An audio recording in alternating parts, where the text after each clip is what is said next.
Welcome to Engaging and Empowering School Libraries, a podcast that aims to raise the profile of school libraries by talking about topics that are current across education and teaching.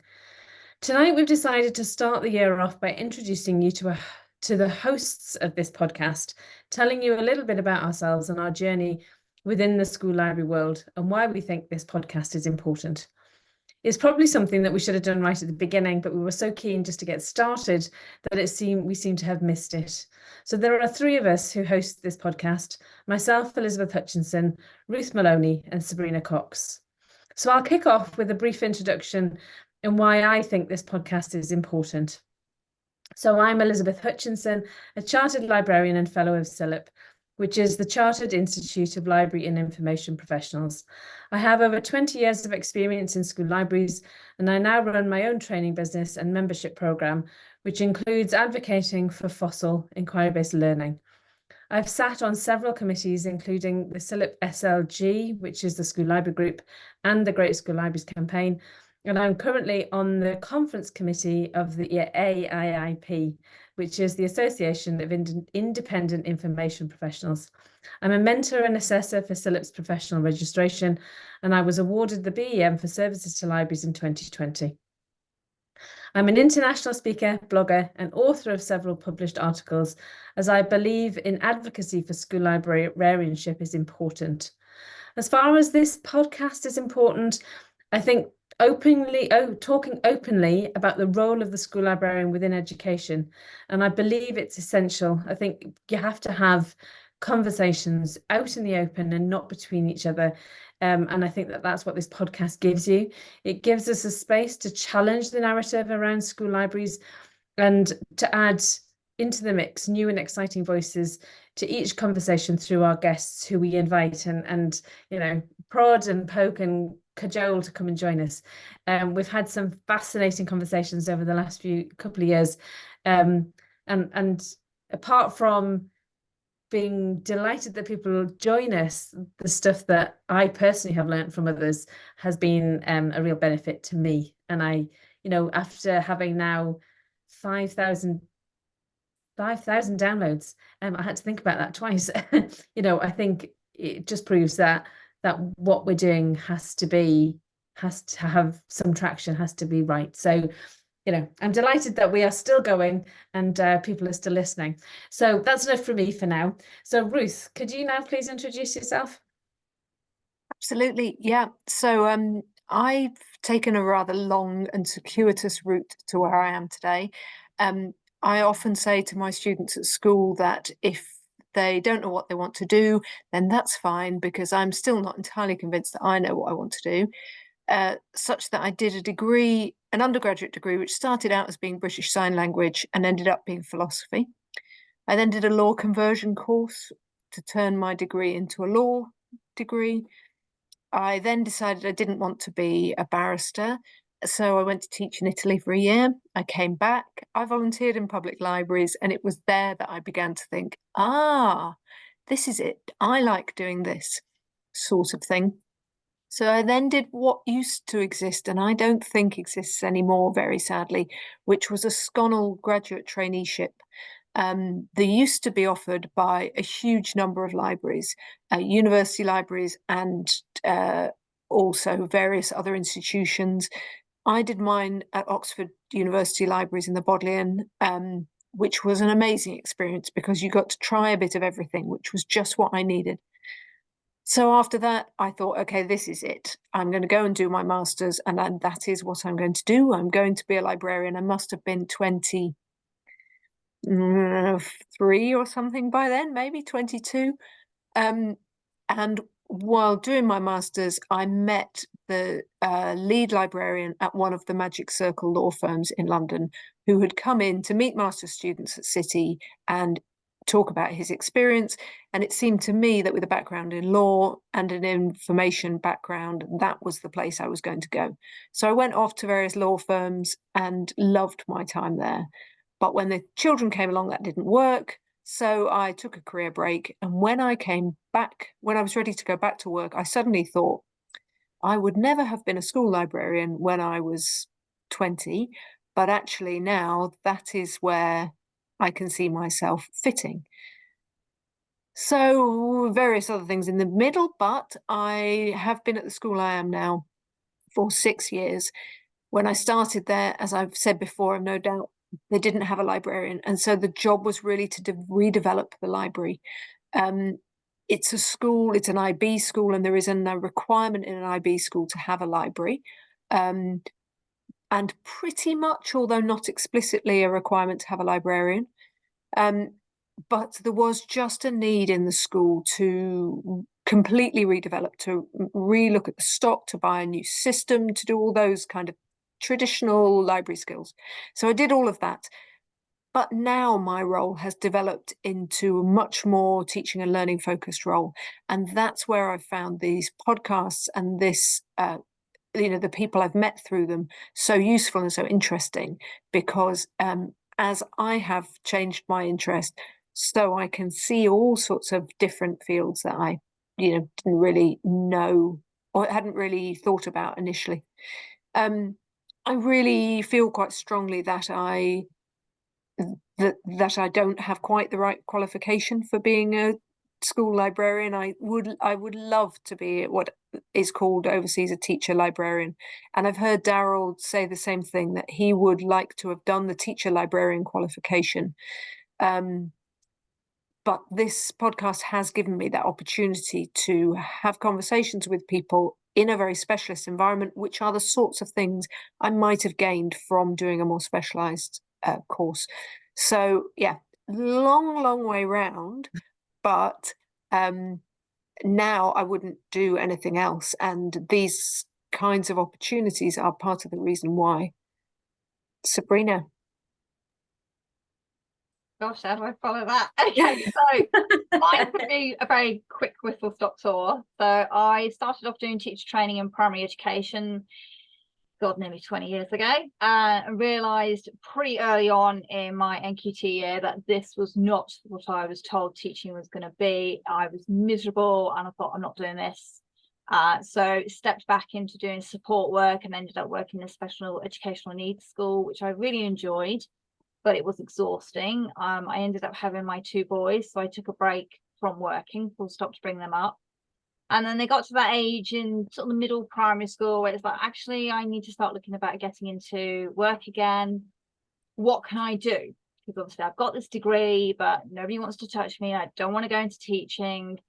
And so I sort of started applying for jobs that would work around school hours. And naturally, that ended up me working in schools.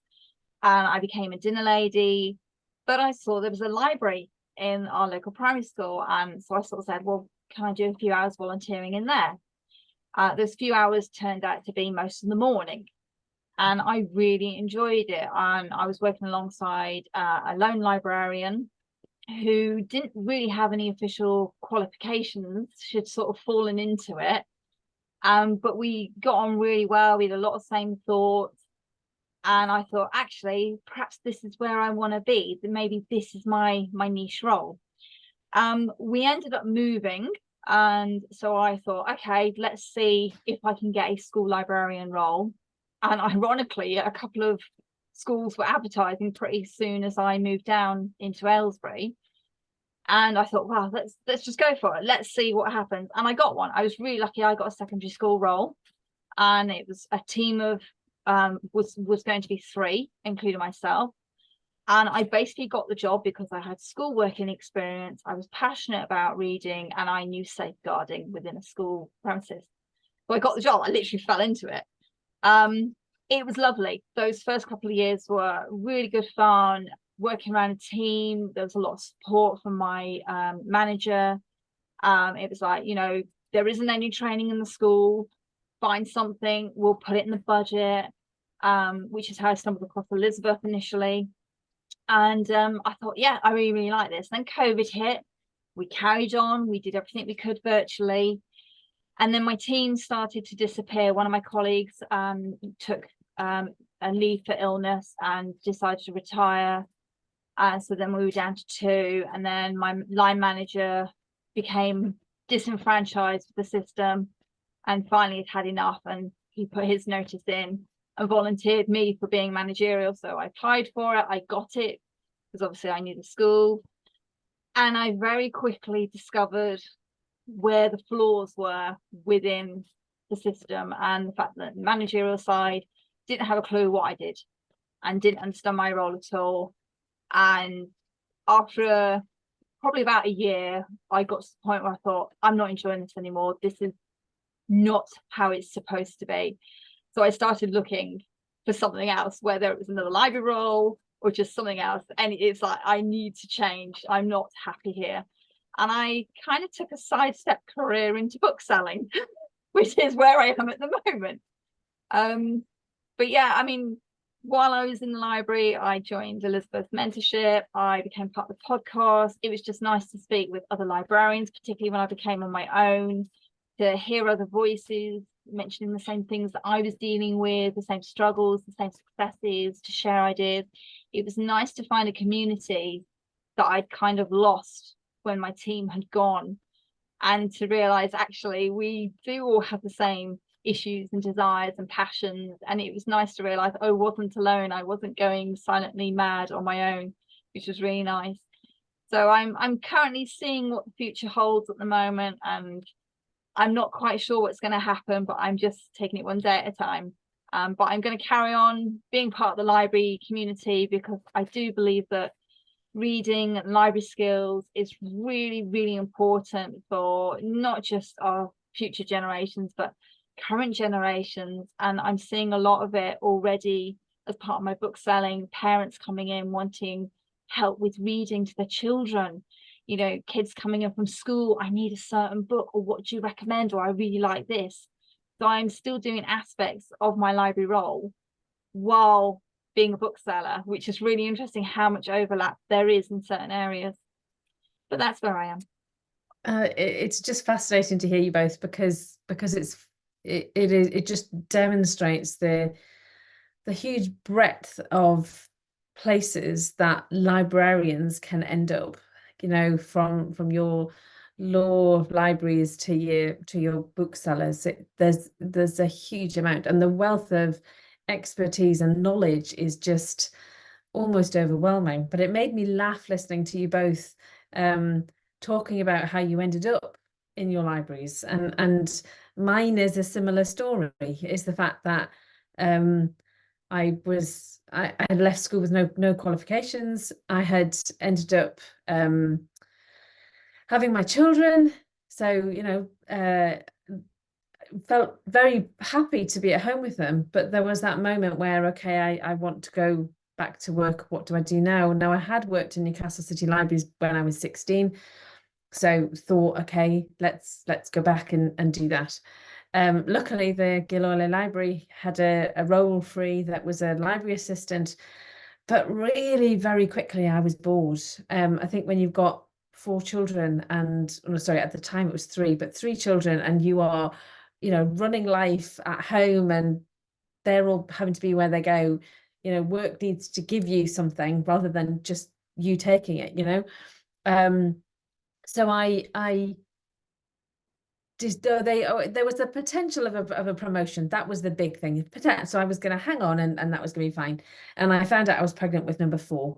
At that point, I was going to just stop working again and go back to looking after the children, when a serendipity moment happened. On the table in the study, in the staff room, was the opportunity to do a distance learning degree in librarianship. And I just, you know, when you're looking at something and you tingle all over and you just think, this is what I'm supposed to do. So I did leave, I did my degree, and went back to work at school's library service, term time only, 3 days a week, with my qualification. And I was able to do both and balance it. And I think that that's really important. And I think, you know, what I hear a lot is it tends to be women in school libraries. There are, I'm not saying that there aren't any men, there are, we do know that there are men, but mainly women who are trying to juggle that home life balance. And it does make me wonder whether that's why some of the reasons that school librarianship is maybe not as high on the professional understanding or level, within many schools. You know, who are the people that sit in your library? And I think that this is what this podcast is doing, is the fact that it's raising awareness of the fact that they might be parents, but they are also professional people who are doing a very good professional job, and it's something that we need to be aware of. So let's me stop waffling. So what is it, Ruth, that you particularly love about the school library, and why is it important to you?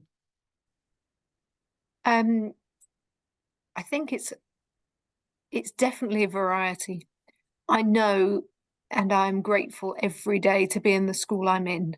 I hear, you know, colleagues in local schools and all over the country saying that they're not understood, their role isn't understood, and they're not supported. And, you know, and I'm doubly lucky because I'm a state school. You know, I think a lot of people would expect someone in one of the larger independent schools to be in a different position, although that's not my experience either. But I am in a school which is extremely supported. It's supportive of the library, it's engaged in what I do. I have a lot of freedom to do what I want to do. We are at the moment well funded by, not by the school particularly directly, but by parent funds. So it is quite easy for me to like my job, I have to say. But I love I'm immensely, for a librarian, I'm probably the most disorganized librarian anybody's ever going to meet, because no day ever goes to plan. And that's partly in my nature, but it is partly because there is just so much to do, and there are so many things to be in part of, and to get engaged in. And in a good school, I think the library touches so many parts of the school. I have one of the very few privileged positions in the school of being in touch with all sorts of students, but not assessing their work. So they come in to me, and, you know, even if they're not regular library users, or the library isn't particularly their space, they can come to me and they know when I say to them, "You don't really like reading, do you?"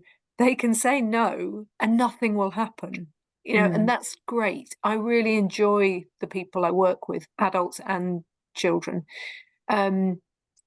So yeah, it is that variety. I think it's really important. I genuinely think that the skills that we can teach students and the understanding of how those skills work in their curriculum subjects is vital. I think, having never been a teacher, that it must be easy as a teacher to be very content focused and very exam focused. And the privilege that we have is to step back and say, actually, if school isn't only about exams, it must be about what you can do with your skills afterwards. And therefore, maybe the content is a way to teach you the skills that you need to survive in life. And I think books are important, fiction and non-fiction. You know, I think it is important that people keep reading. I agree with Sabrina. I love recommending books, but it isn't only, you know, recommending fiction isn't only what I'm about. And I hope that that is clear in our school. Certainly, yeah, it certainly feels that I can't imagine a much more varied school role, certainly. It's interesting, isn't it? Because you say that, so you're a state school, not a private school. And the way you often talk, Ruth, makes it sound as if you're in a private school, because you're so well embedded within the school system. That is presumably has something to do with the IB, do you think? I think it does have to do with the IB. I think, yeah, and I've heard people say that the fossil approach is something that can only really be easily embedded into an IB school, because IB schools are all about inquiry learning. They have all these learning objectives. There should be an inquiry question at the beginning of each lesson. They have what they call ATLs, attitudes to learning, and they are research based and information literacy based, a lot of them. When you look at the skills, so they're the sort of skills that the IB thinks should be embedded in every child by the end of an IB education. When you look at them, almost, I would say 3/4 of them touch the library in some significant way. I wouldn't say they're all research skills, but they are all touching on research skills. Yeah, it's really difficult. Yeah, it's interesting though, isn't it? Because we know that Daryl, okay, he works in a private school, but he works in a school that is doing A levels and GCSE, and he is embedding inquiry-based learning and fossil throughout the school, and they don't seem to be having a problem. No. So it has to come from the top. But absolutely. The head teachers need to understand what it is that school librarians can do. And there's just nobody out there currently explaining that, as far as I can tell, you know, which is a real shame. And interestingly, you know, I am aware of independent IB schools whose library is not well embedded. Absolutely. So the two things don't go, and I'm aware of independent, you know, A-level schools and, you know, standard curriculum schools where the library is not well embedded, and vice versa. The two things definitely don't go hand in hand. It is very much from the top, and we've had a change of head since I've been there, and if anything, I'm more in touch and feel more embedded in the school with a new head. But she joined with me already settled in the school and, you know, an accepted part of what goes on. I didn't have to do any convincing. No, and that makes such a difference, doesn't it? Yeah. You know, Sabrina's story is so completely different. It's indeed. It's the other end of the spectrum, isn't it? Oh, yes. Let me bring you back in, Sabrina. You know, school libraries is obviously part of you and what it is that you do. What did you particularly enjoy and like and you achieved when you were there? Certainly the one thing that I did do was make the library the safe space in the school. I made it the welcoming place where every student who considered themselves an outsider had somewhere to go. I was the place where the kids would be absolutely distraught if I wasn't in for whatever reason. So a big part of the joy that I had was just giving these students an opportunity to be themselves, where they didn't have to apologize, they didn't have to hide who they were. They could come in, they could talk to me about literally anything that they needed to talk about. They felt safe talking to me. They knew I would listen, and I know so many teachers don't have time to listen, whereas I generally listened to them. They felt listened to. To me, that was a big thing, that I could just encourage these kids to be themselves, to not be afraid of who they were, and to give so many others the opportunity to see themselves in the books that were on the shelves. So not, like we said, not just the fiction, but the non-fiction as well. A big part of my job when I took over was to diversify the library, because it was very white. And it's like, this is not a true reflection of our school, you know. And so a big part of my role was making sure that every student in our school could see themselves on the shelf, in fiction and non-fiction. So did you find some of that role, did you find that you know, is it important that the librarian reads a lot, or Absolutely. you know, do you so we get a bad rap, don't we, for, you know, you sit in the library and you read all day. I wish we did. If only. So there is a lot of reading going on in your own time. Yeah. But that is so essential in a school library role, isn't it? Because you know, you've built up a diverse collection. You are then wanting to get those books out to the children, the students. If you don't know what the books are about or how to guide them, then you know, there's no point. Yeah. There isn't any point. Yeah. But, you know, it wasn't just that. It was, I introduced lessons talking about why books are banned, and the history of banning books. And I did lessons that were about why it's important we have diverse books, you know, conversations that weren't even happening anywhere else in the English curriculum, never mind the rest of the school. We had conversations about the history of language and how things have changed, the history of censorship, you know, and then the whole inquiry process. I introduced that in the library. It's like, right, guys, this is your question. These are the skills you've learned how to use. Now go and answer the question. Or, right, okay, you now need to go and find out something. What's your question? Design it. Okay, how are you going to find out the answer to that? What resources do you need? All those things I brought into the library, and I was just giving these students the opportunity to do things that they would need, but they weren't being given the opportunity to do elsewhere because of the restrictions of the curriculum and the time constraints. The other thing that I really did like was my colleagues. So the staff that came into the library were amazing. And I was really lucky in my English department. All of them were fantastic people and were really supportive, and were just like, yeah, go for it. We love what you're doing. You know, I had a few other colleagues that would come in, and I came like another agony aunt in the school. I became like the staff counsellor, as well as listening to the students. I was also listening to the staff and supporting them, and, you know, ended up giving them books, again, fiction to chill out or non-fiction because they wanted something. I became the person to go to for a lot of the school, and it was just nice to see that what I did and what I loved was appreciated by so many and was needed by so many.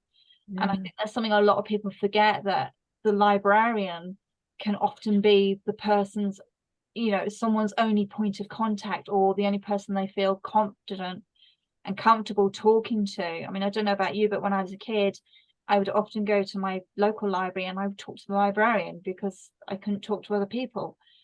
And then, you know, so there's that role that we play, that we're someone safe as well as someone who can inform and help and guide.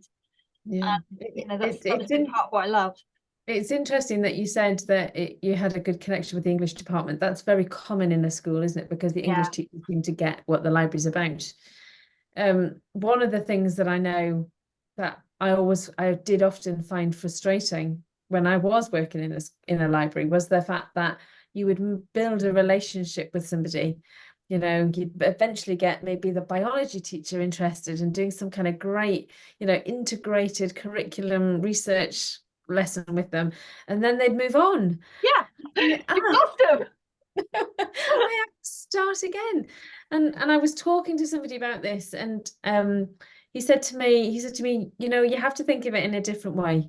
You have to think that you are helping that teacher understand what happens when you connect and collaborate with the school librarian. And when that teacher then moves on, they are going to be working, you know, you're doing the job for the next librarian who, when they get to their school. That's so optimistic. That's assuming that the next school has got an equally brilliant librarian, or a librarian at all. Now that it does cause a problem. Yes, if you have a librarian who is comfortable sitting and issuing the books and, you know, chatting to children, but doesn't have the skills, then what? So, you know, it's really interesting, isn't it, that we promote the use of the school library, but that is a big issue, is the fact that not every school librarian sitting there can actually do it. Let's go on to the problems, and we've talked a little bit about problems. Time management being one of Ruth's problems. I'm not sure that she's read my time management blog. I have read your time management blog. Yes, I'm trying. I am trying. So along with problems of time, like, you know, librarians don't have time, do they? They can't be everything to everybody. It just is, the job is so vast, so big, so impossible. We have to narrow things down and stop being yes people. I think school librarians tend to be yes people because they're so desperate to work with the teacher that is just talking to them. And actually, it's not all right that you've got something really important to do, but you're being asked to do the photocopying. That really is one of my bugbears, it's not all right to be the person that's fixing the laminator. Hopefully we laminate less these days in schools, but I'm not so sure. But what about you then, Ruth? Apart from time, is there any other problems that you come across working in a library? Yeah, I think I've got two. I think the profession, the view of the profession from outside. So not particularly, my school or my colleagues, but when I look at other jobs, other school library jobs that are being advertised, I have to say I'm finding it increasingly demoralizing. In our local schools, we have two major schools, one of which is one of those schools that they write on, housing blurb, when you buy a house and it says in the catchment area for this amazing school. Well, they've employed a librarian who is really, she's a very nice woman, but she has no experience of libraries. And in fact said, I think at the last meeting, I'm going to get back into reading now. Oh, and that's great for her, brilliant. But actually, it reflects a general view of us as librarians that we are not a professional body of people, and therefore, our qualifications, our experience, our expertise is not valued. So I do that for me is a problem. And sort of connected to that is professional development. And we've done a lot of professional development sessions. There is a part of me which feels I'm doing that professional development for my own sake, because I know I ought to professionally develop myself. Absolutely. There is no ladder to climb. There's no, many of us work alone. There's no step up on the ladder. I'm not going to get any management experience because there's nobody going to come beneath me. I'm not going to, so where am I going? And in fact, I've recently started having this conversation with my school, which is on a teaching pay scale. There are various steps on the ladder linked to experience and expertise and all of those things. And for many support staff, all what they're doing is just working their way up the support staff grade. But I don't feel that I sit quite on either of those. No. And I do, this is my career. This isn't something I do, between when I drop the children off at school and when I pick them up. Exactly. And that is a problem. And it's a particular problem, I think, for school librarians, because we work in this slightly strange, structureless space. It's interesting, isn't it? Because you said you do the professional development for yourself, and if you're working in a school, teachers are expected to do CPD, aren't they? They have inset days, they have conferences that they need to go to, but nobody expects. No, I am expected to do it. Okay, that's good. I'm contracted to work for inset days, and we now have this slightly interesting situation where we've extended our half term, and that is made up of, we have to make that time up in CPD hours. Okay. So I'm doing them, but I'm doing them for their own, in that way, for their own sake, because I have to do them, not because that development is taking me anywhere. No, exactly. And it isn't really, it's not, everybody always wants more salary, don't they? Yeah. But I didn't go into this job, funnily enough, to make my millions and retire early. It's really about what does that development look like? You see what I mean? So I am bound to do it, and I'm glad that I'm bound to do it, because otherwise that really wouldn't say very much about my role in the school. Exactly. Yeah. But I do it, and then so what?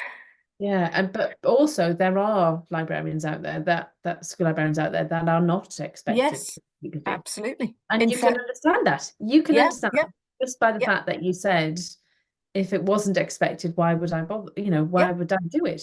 So there is a real problem there. Can I bring Sabrina in? I'm just going to agree with Ruth. Literally, I'm looking at my notes and it's like, yeah, we're not going to talk about time, obviously, but certainly the professional development. It was interesting. I had to attend our 5 inset days, but apart from like general school housekeeping, all the inset was aimed at teachers. And yet all the support staff were expected to sit in on it. And what really bugged me is sometimes I was down as admin staff, sometimes I would be support staff, and when it was convenient, I'd be a teacher. And, so I was doing this training that actually most of it was not even relevant to me because it was so teacher driven.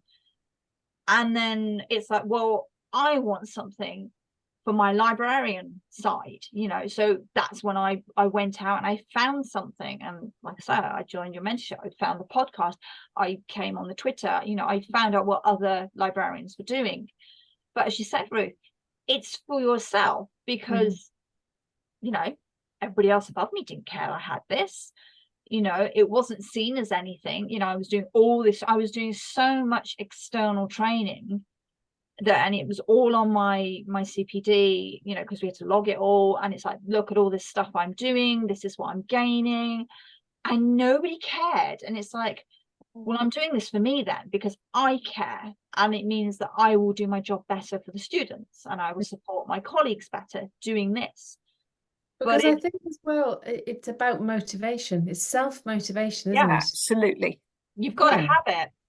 Because if you're sat in the library day after day after day doing the same old thing, you are going to get demotivated. You are going to feel that there's no purpose. And actually, the professional development side of it for yourself is really important. We do need others to understand that there is more to school librarianship than obviously meets the eye. So let's move on to the next question. What do you believe needs to happen for school librarians to become essential again within schools? Shall we start with the controversial answer, Ruth? Go for it. Well, you did say, Elizabeth, that you tend to the controversial. The controversial part of my view is that I'm not entirely convinced with the approach that CILIP have taken of their chartership position, which is that you can become... It's linked to this question about who can take a job as a librarian. And I think if we are not very careful and we don't guard our professional registration and our professional membership extremely tightly, we are opening ourselves up to saying that this is a job that anyone can do. Are you prepared to sit through the safeguarding training? And do you quite like books? And would you mind sitting in the library? And I understand that experience can qualify you for the job. I don't debate that. But I think that there is a difference between people who have chosen to take a degree at any stage in a subject and those people who have chosen to qualify by experience. And that, I think, needs to be recognised. I think that we need to ensure that outside of ourselves, we are seen as professionals. And I do think that this idea of teacher librarians gains a level of respect for the librarians in those countries that hold that qualification, because academic staff can see what that is. They understand what that qualification looks like. I don't think they know anything. I don't think many people even realize that you can do a degree or a master's in librarianship. And in fact, when you do the degree or master's in librarianship, there's no specialist element to it. I was horrified when I discovered that I had to do nothing to become a school librarian because I was a librarian already. There is no conversion. There's nothing. But who is it, do you think, that knows what school librarians should be doing? We do, Elizabeth. You and I, Sabrina, and maybe a few other people. We're a little So tiny this is why we talk a lot about IFLA, isn't it? So Yeah. IFLA is the International Federation of Library Associations and Institutions, and they have produced a school library guidelines that if you are even slightly unsure about what school librarians do, you should be reading it. It's a 30-page document that clearly outlines the 5 core instructional activities of your school librarian. So if your school librarian is currently sitting, issuing books and not much more, then there's a problem in your school, because the fact is school libraries and librarians need to be doing more, but they can only do more if senior leadership team understands what it is they're going to get from a school librarian. So yes, if you're a school and you're employing somebody with no qualifications, then you are getting what you're going to pay for. Do you know? It's as simple as that. Yeah. And maybe so that yeah, person I wants to agree. be qualified, you know? Absolutely, Great. absolutely. Then we welcome them. You know, I don't want to be exclusive. I want the people who want to work in libraries to be valued for what they do, but I want them to be trained for what they do and understand the real power of it. And those people who employ them to understand the power of it. Yeah. That links to my next slightly controversial view, which is that our professional voices need to be heard more. Yeah. You know, you and I and Sabrina and others are in an echo chamber if we're not careful. And Yeah. we have spoken about the recent outcry from authors about wanting more libraries and more school libraries and a push on reading. And we have all said, where are the voices of the librarians? Where are our professional bodies? And, you know, why are they not speaking out? And I think the same about AI. You know, I think AI touches on so much of what librarianship is about. Yeah. Everything that we do is about AI or, you know, related to it. And yet I look at panels of AI in education and there's not a librarian to be seen on them. They are heads of IT, heads of digital this, heads of school, heads of something or other. I can't find the, you know, the sort of leading AI in education group. And I've asked them, where are your librarians? Yeah.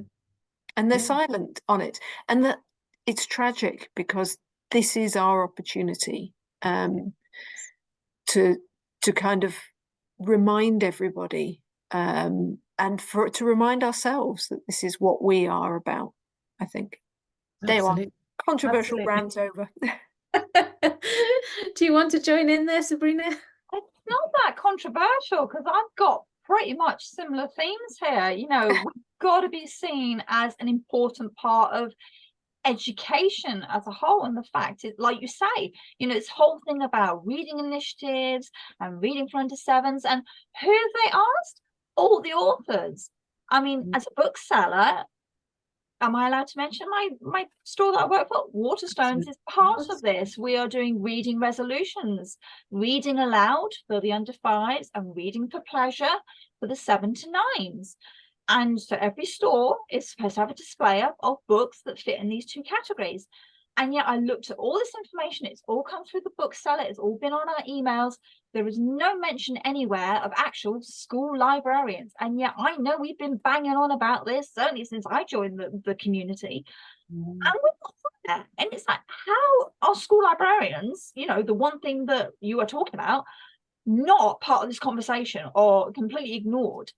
So we really have got to be getting out into mainstream. We need to be talking in the press. Our organizations have got to step up and go, excuse me, you need to listen to us. It's just interesting, isn't it? Because the latest Guardian article that's just come out with Philip Pullman saying that you know, schools need to have libraries, and the fact that, you know, prisons have libraries but schools don't. There's not one mention in that article about the fact that we need school librarians in order to run these school libraries. And B, do you know the voices? So people like the Great School Libraries campaign, SILIP, SLG and SLA, there's no mention of them. No. So are they being ignored? Are they being asked to contribute?